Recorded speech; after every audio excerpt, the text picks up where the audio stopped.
마인드 스케치.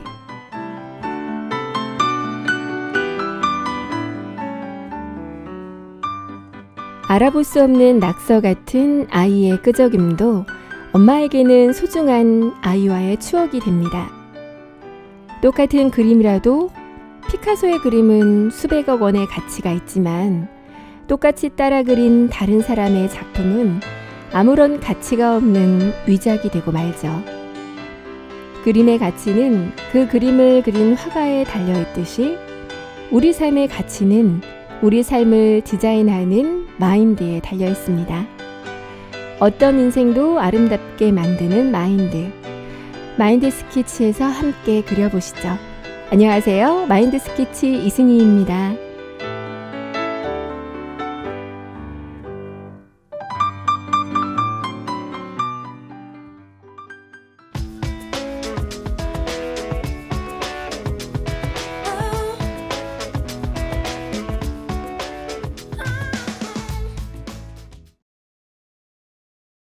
이승희와 함께하는 마인드 스케치 첫 곡은 헨슨의 음밥 들으셨습니다.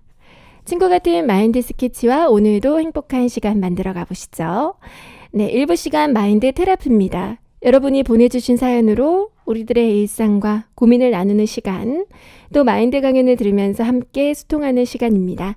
오늘 마인드 연구소 마랩팀의 조아라 강사님 그리고 게스트 퓨라씨 나오셨습니다. 안녕하세요. 네, 안녕하세요. 네, 어서 오세요. 네. 강사님 오시면 제가 좀 물어보고 싶은 게 있었어요. 네. 제가 얼마 전에 어떤 학생이 갑자기 저랑 상담을 하고 싶다길래 얘기를 들어봤더니 빨리 커서 어른이 되고 싶다는 거예요. 그래서 뭐 하고 싶은 게 있나 하고 물어봤더니 글쎄 빨리 결혼을 하고 싶대요. 진짜요? 네. 왜요? 몇 살인데요? 고3이에요. 결혼이 왜 하고 싶냐니까 빨리 집에서 벗어나고 싶대요. 부모님이 너무 싫고 아이고. 빨리 결혼해서 아이를 많이 낳아서 자기 가족을 만들고 싶다는 거예요. 속으로 좀 웃었는데 이 친구는 좀 진지하더라고요. 그렇군요. 집을 빨리 떠나고 싶다고 하는 거 보니까 부모님과 사이가 안 좋은가 봐요. 그랬던 것 같아요. 네. 그래서 결혼이 그렇게 도피처로 할 일은 아니잖아요. 그렇죠. 그래서 뭐라고 해줘야 할지 몰라서 좀 애를 먹었는데 강사님 오면 꼭 물어봐야지 했어요. 네, 어떻게 대답해줘야 될까요? 고3이면 이미 다 크긴 했는데 더 크고 싶나 봐요. 근데 아직 신체는 컸을지 몰라도 그쵸? 마음은 아직 어리죠. 그렇기 때문에 그 시야에서 보는 것들이 다 맞을 수는 없죠. 네. 이 학생은 아마 이제 부모님과 갈등이 있으니까 나는 아이를 낳으면 우리 부모처럼 절대 그렇게 키우진 않을 거야. 그쵸. 저도 어렸을 때 그런 마음 그쵸. 사실 많이 가졌거든요. 근데 이런 마음이 클 수도 있고 이제 자연스럽게 성인이 돼서 세상을 배워가고 마음도 자라고 그렇게 됐을 때 결혼을 하고 부모가 될 준비를 하고 이렇게 아이를 갖는 건 정말 행복하고 좋은 일이죠. 네네. 근데 이제 그것이 아니라 이유 자체가 뭔가 도피처로서 가족에게 벗어나기 위해서 그렇게 성급한 결정을 하는 거라면 분명히 잘못된 일이죠. 네, 맞습니다. 여러분들도 다 결혼을 해서 아이를 키워보셔서 아시겠지만 아이를 낳아서 키운다는 것 자체가 정말 쉬운 일이 아니잖아요. 그렇죠. 네, 그렇죠. 그쵸? 네. 아이 그냥 마냥 겉에서 봤을 때 아이가 예쁘고 사랑스럽게 보이지만 아이를 진정으로 사랑으로 키우고 또 올바르게 성장할 수 있도록 하는 부모가 되려면 그것이 그냥 되는 것이 아니라 나 자신을 배우고 나 자신도 절제하고 이제 이러한 마음이 형성되었을 때 아이를 키울 수 있잖아요. 네네. 그렇죠. 자기 자신을 사랑하고 또 아이를 바르게 키울 수 있는 그런 준비가 된 부모여야만 아이를 올바르게 키울 수 있습니다. 네네. 그래서 아마 그 학생에게는 먼저 많이 경험하고 보고 그 20대 때만 할 수 있는 게 또 있잖아요. 그렇죠. 그 꽃다운 나이에 아이에게 매여서 또 아이를 키우는 것에 초점을 두기보다는 다양한 경험을 하고 다양한 사람들을 만나면서 부모가 되는 준비를 먼저 한 이후에 네. 결혼을 해라 이렇게 저는 말해주고 싶어요. 네, 저도 새 아이를 키우면서 힘들 때가 굉장히 많은데요. 맞아요. 자신을 이런 많은 경험을 하면서 자신을 먼저 사랑한다면 내 아이에게도 올바른 사랑을 줄 수 있을 있겠네요. 네네. 네, 제가 배웠습니다. 네. 꼭 그 학생에게 그렇게 강사님 말씀해 주신 대로 꼭 전해 드릴게요. 네. 배움이 넘치는 마인드 스케치입니다. 네, 오늘도 그럼 사연 읽고 바로 시작할게요. 안녕하세요. 저는 19살 여자 양궁 선수입니다. 저는 평소에 부끄러움이 많아서 남에게 솔직하게 잘 말하지 못하고 혼자 앓는 경우가 많아요. 지금은 너무 힘들어서 진심 어린 위로와 조언이 듣고 싶어 이렇게 사연을 보냅니다. 저는 선수로서 어느 정도 궤도에 올랐다는 평을 듣고 있습니다. 국가대표 선발전에도 아깝게 떨어졌지만요. 그러던 중 최근에 새로운 코치님이 부임하셨는데요. 저희 종목에서 꽤 유명한 코치세요. 엄격하기로 소문이 나셨지만 그만큼 훌륭한 선수들도 많이 배출하셨고 당신 입으로도 지금까지 자기 밑으로 국가대표 선수가 수두룩하게 나왔다고 하시더라고요. 약간은 무서웠지만 그래도 저분 밑에서 성장할 생각에 내심 기대가 컸습니다. 훈련이 시작되고 한 달 정도 지났을까요? 코치님이 저에게 오시더니 양궁 선수로서의 자질은 정말 충분하고 훌륭한데 기본적인 것들이 많이 부족하다고 하시면서 기본기부터 다져야 한다고 하셨어요. 국가대표 선발전까지 나갔던 전데 기본기가 부족하다니요. 정말 이해가 되지 않았습니다. 그때부터 본격적인 코치님과의 훈련이 시작되었는데 시간이 갈수록 훈련 스타일이 너무 안 맞아서 힘듭니다. 양궁은 근력 키우는 것도 중요하지만 자세가 굉장히 중요해서 자세 교정을 받는데요. 코치님은 기본이 중요하다며 지금까지 제가 한 자세를 완전 다 뜯어 고치려고 하시는 거예요. 그뿐만 아니라 지금까지 해왔던 훈련보다 강도가 훨씬 더 높은 훈련을 하고 그 이후에 제 성적은 곤두박질 치기 시작했습니다. 제 나이가 나이니만큼 기술도 배워야 하는데 기술은커녕 기본 자세도 안 고쳐지고 기록은 엉망이 되고 진짜 슬럼프가 오기 직전입니다. 너무 지쳐서 운동을 그만하고 싶어질 정도로요. 코치님은 충분히 만회할 수 있다고 최고의 선수가 될 거라고 하지만 저에겐 너무 멀게 느껴집니다. 강사님, 저는 어찌해야 할까요? 도와주세요.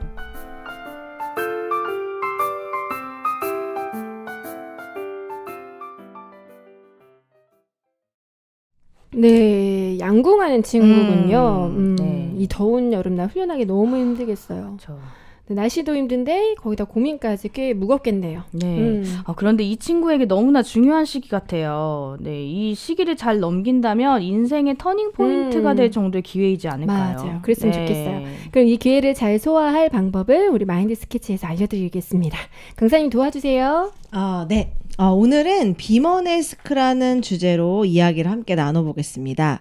여러분은 살아가시면서 아유 이 정도면 됐지 뭐 이만하면 됐지 뭐 라는 생각을 해보신 적이 있으실까요? 많죠. 거의 매일 하는 것 같아요. 네. 저희 집안은 이 정도겠. 맞아요. 됐지. 네, 그 정도. 그쵸. 네. 그 정도 딱 그 정도. 설거지도 이 정도만 하면 됐지. 이 정도.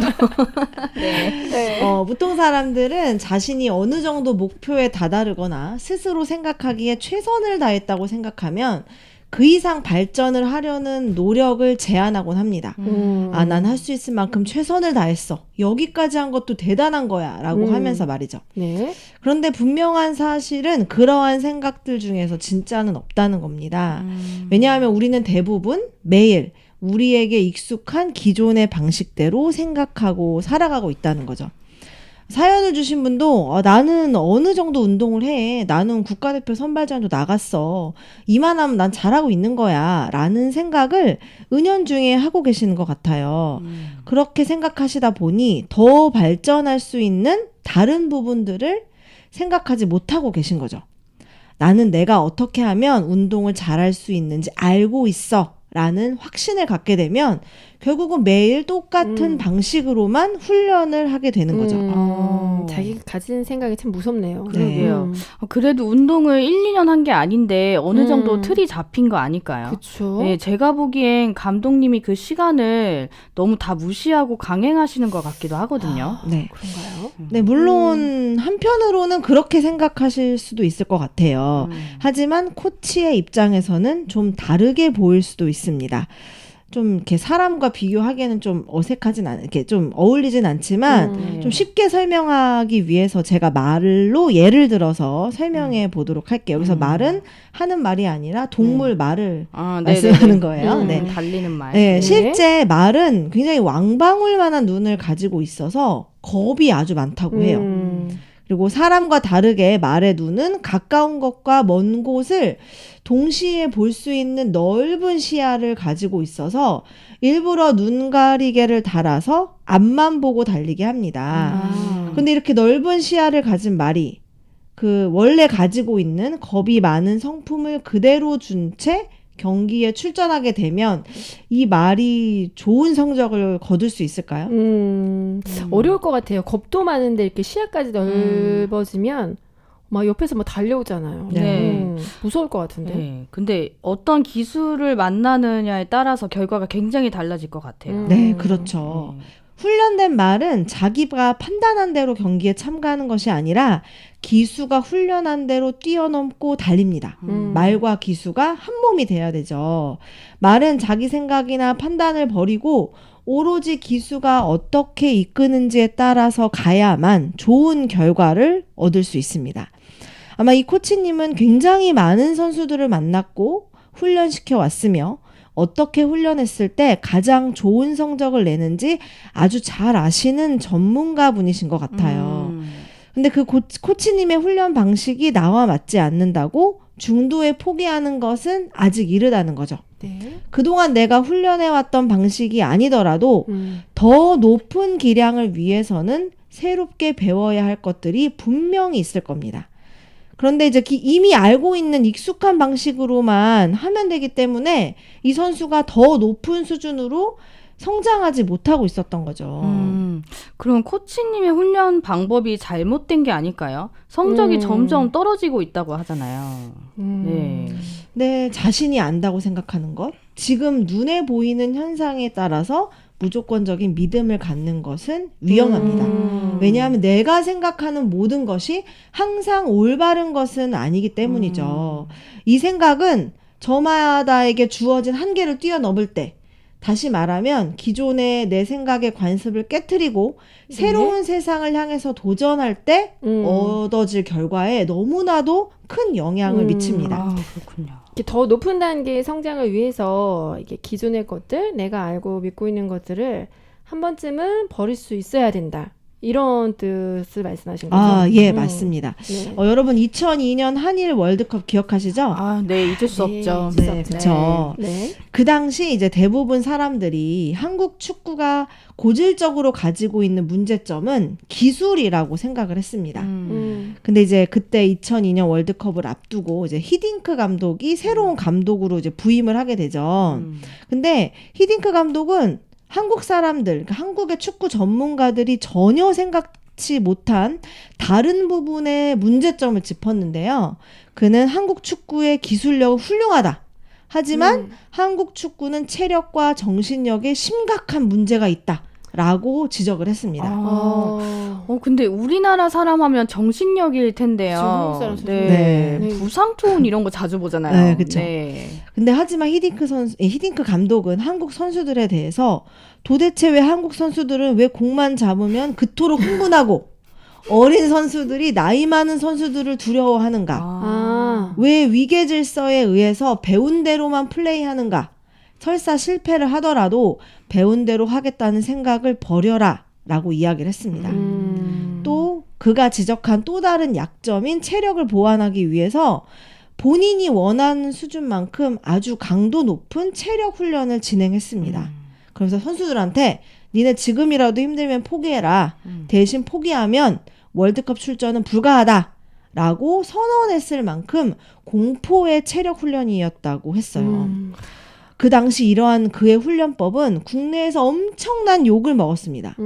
월드컵이 불과 4개월 앞에 다가왔는데 체력 훈련이나 하고 있다는 바보 감독이라는 평을 듣기도 했어요. 맞네요. 이때 월드컵 전에 했던 평가전에서 성적이 형편없었던 게 기억이 나요. 맞아요. 네. 네. 엄청 히딩크 감독이 욕 먹었거든요. 네. 5대빵 네. 감독이었어요. 네, 맞아요, 맞아요. 아. 네. 근데 그렇게 비난받았는데도 끝까지 소신껏 팀 이끌어서 월드컵 4강이라는 결과를 만들어낸 그 히딩크 감독도 참 대단했네요. 그쵸. 네, 또 그대로 따라준 선수들도 대단하고요. 네. 그렇게 히딩크가 완성시켜서 나간 팀은 본선을 정확히 3개월 앞둔 2002년 3월이 되자 체력이 일취월장한 수준으로 성장했고 여러분이 아시다시피 놀라운 결과를 이룩했는데요.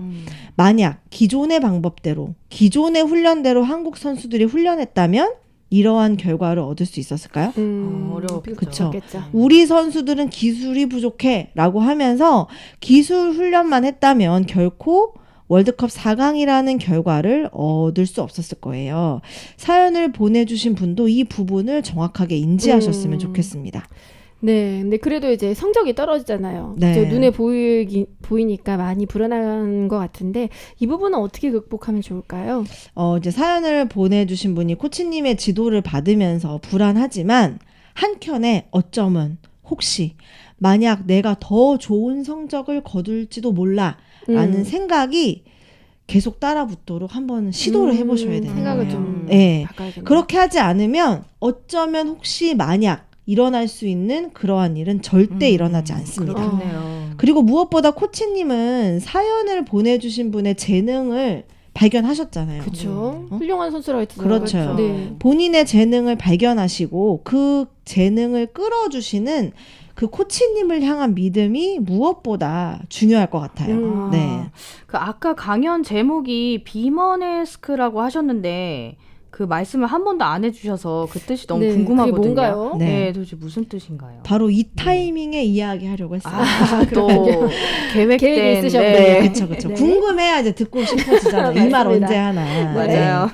그 비머네스크는 1968년 멕시코 올림픽 멀리뛰기 종목에서 8.9m를 기록한 미국의 육상 선수 밥 비먼의 이름에 행동을 뜻하는 전미사인 에스크를 붙인 합성어인데요. 네. 운동선수가 상상을 초월한 위대한 업적을 이뤘다는 뜻 혹은 지금까지의 어떠한 성과보다 훨씬 뛰어난 압도적인 업적을 이룬 이러한 말로 사용되고 있습니다. 이 말은 사전에도 등재가 되어 있어요. 그 정도면 단어 뒤에 굉장히 유명한 얘기가 숨어 있을 것 같아요. 그러게 거의 막 설화 정도. 네. 네, 그렇죠. 이제 1968년 멕시코시티 올림픽에서 있었던 일인데요. 뉴욕의 허름한 소년원 출신인 미국의 멀리뛰기 선수 밥 비먼이 결선에서의 첫 점프를 준비하고 있었습니다. 근데 이제 그의 경쟁자들은 세계 기록을 8번이나 경신했고 8년 동안 총 19cm를 더 멀리 뛴 대단한 선수들이었죠. 19cm 별거 아닌 것 같지만 눌렸겠네요, 많이. 그렇죠. 그 19cm면 엄청난 성장이거든요. 거죠. 근데 이제 비먼은 예선에서 2번이나 이제 멀리뛰기를 했을 때 무효 판정을 받았고요. 당시 그의 최고 기록으로는 그들과 경쟁하기에 아주 많이 부족했습니다. 아이고. 압박감이 가슴을 짓누르고 실력을 발휘할 수 있을까 불안하고 초조한 마음으로 경기를 기다리고 있을 때 그의 동료이자 멘토인 랄프 보스턴이 다가가서 어떠한 이야기를 전해주었습니다. 그리고 그 말을 들은 비먼은 첫 점프에서 멋지게 날아 올랐는데요. 그 거리가 측정기의 한계를 벗어나 버려서 심판들은 추가로 줄자를 찾았다고 합니다. 그때 비먼이 세운 기록은 그 당시 세계 기록에서 무려 21.5cm나 앞선 놀라운 기록이었습니다. 근데 불안해하던 사람이 무슨 이야기를 듣고 그렇게 신기록을 세워버린 거예요? 무슨 말을 도대체 들은 걸까요? 그러게요. 너무 궁금해요. 조금 이따 말씀드릴게요. 네. 지금 해주세요. 네. 일단 그 비먼이 세운 기록은 23년 후에야 깨졌을 정도로 위대한 기록이었습니다. 미국의 스포츠 전문 매체인 스포츠 일러스트레이트는 비먼의 점프를 20세기의 스포츠사 전체를 통틀어 가장 위대한 5가지 명장면 중 하나로 선정했을 정도로요. 네. 이쯤 되니 정말 궁금해요. 네. 도대체 비먼에게 무슨 말을 해주셨나요? 정말 궁금해요. 네, 바로 이렇게 말을 해줬습니다. 비먼, 망설이지 말고 공중으로 최대한 빨리 뛰어올라.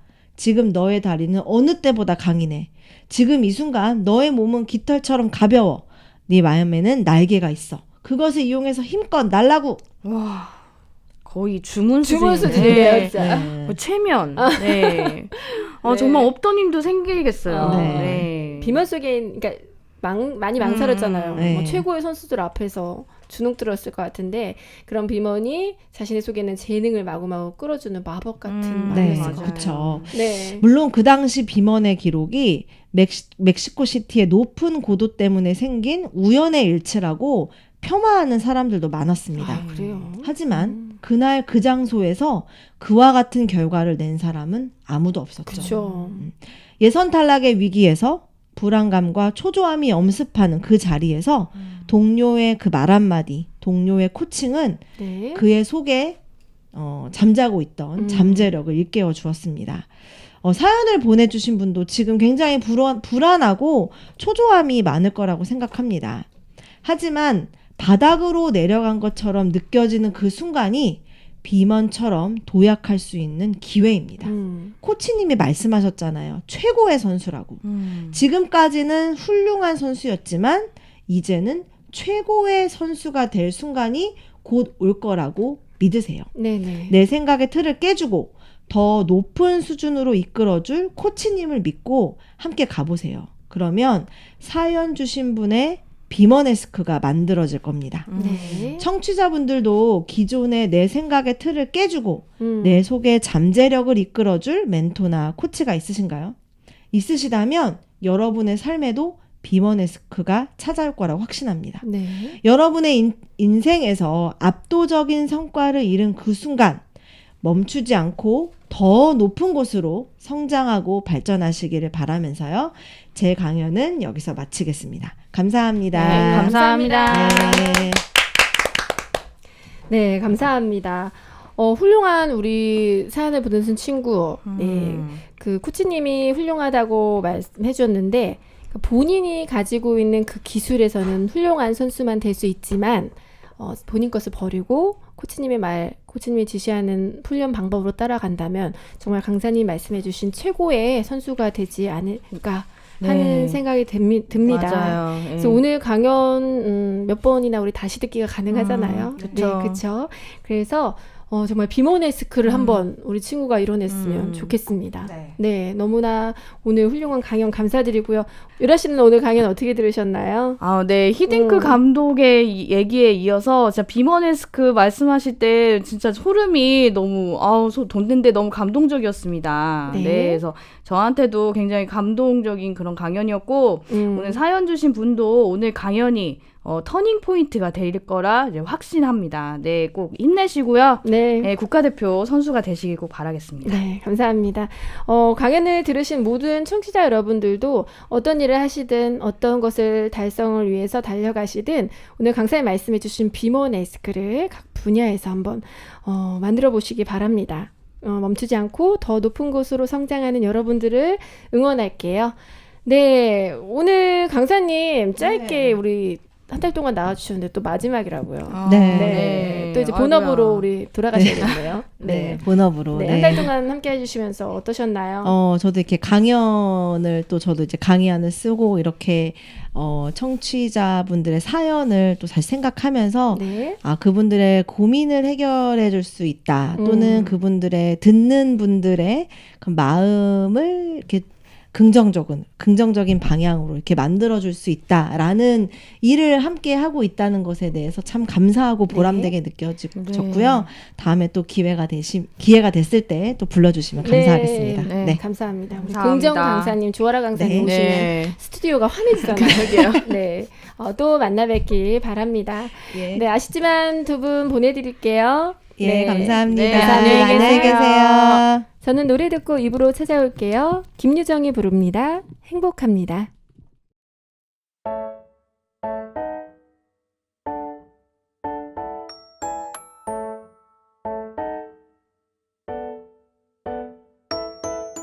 모두가 잠이 든 이승희의 마인드 스케치 2부 꿈을 꾸는 사람들. 성공하려면 내면으로부터 다시 변화하라. 작가 스티븐 코비가 한 말입니다. 그는 성공의 조건을 내면에서, 즉 마인드에서 찾고 있는데요. 성공한 사람들이 가진 그들만의 특별한 마인드를 소개하는 꿈을 꾸는 사람들. 오늘의 주인공은 누구일까요?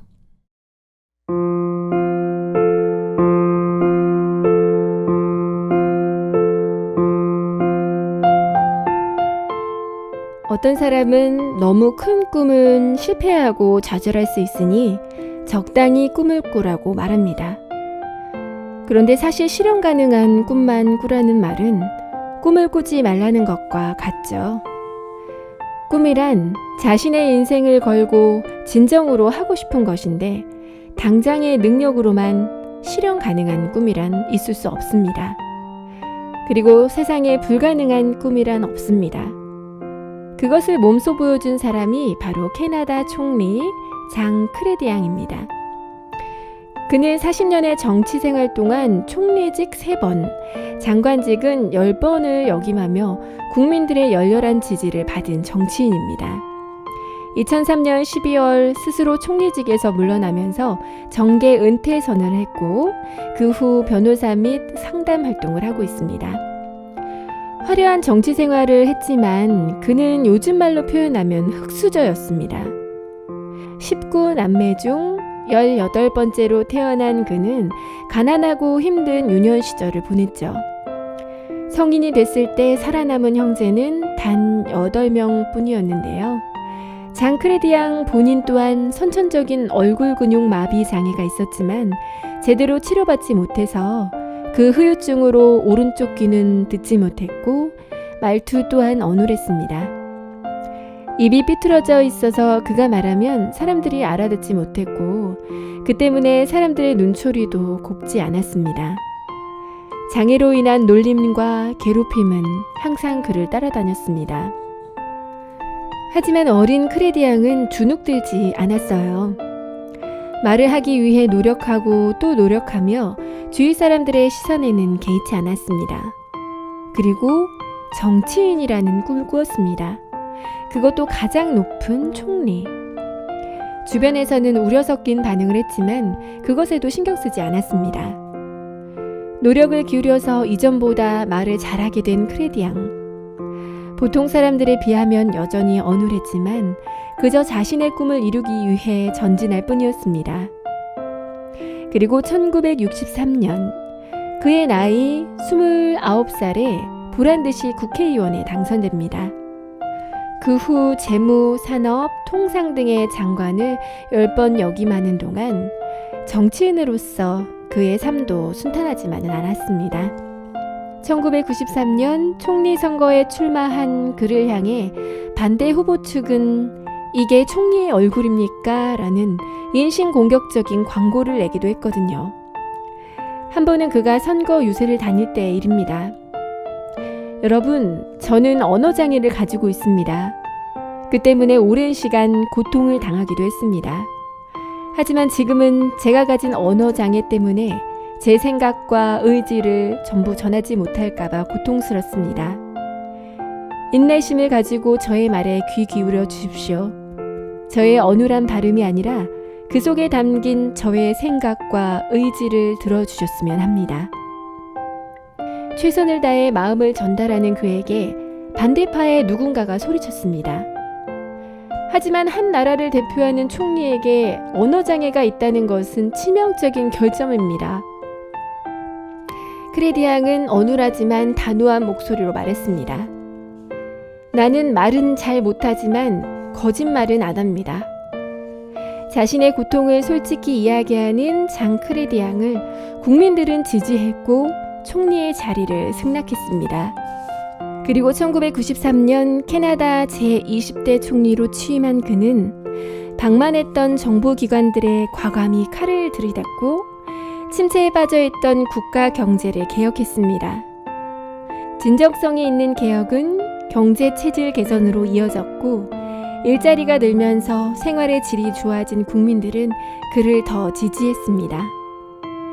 그의 진정성이 연속으로 3번의 총리 자리를 지키게 한 거죠. 자신의 꿈을 향해 끝없이 달려갔던 장 크레디앙. 그는 캐나다 역사상 가장 성공적인 정치인으로 기억됩니다. 세상에 불가능이란 꿈은 없습니다. 당신이 믿고 그리는 대로 이루어집니다.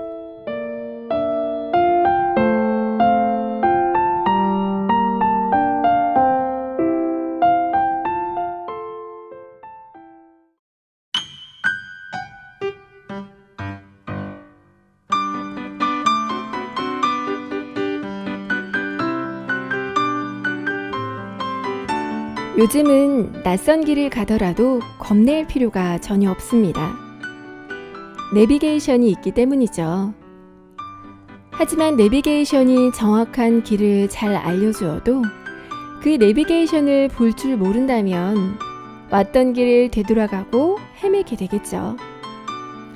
또 좋은 내비게이션이 있다 하더라도 그 길을 따라가지 않으면 내비게이션의 안내가 소용없습니다.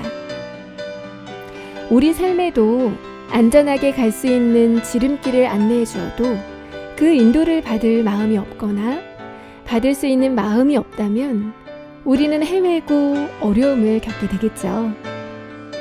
우리 인생의 내비게이션, 마인드 스케치가 그 길의 안내자가 되어드릴게요. 마인드 스케치 오늘은 여기서 인사드리겠습니다. 지금까지 이승이었습니다. 우리 또 만나요.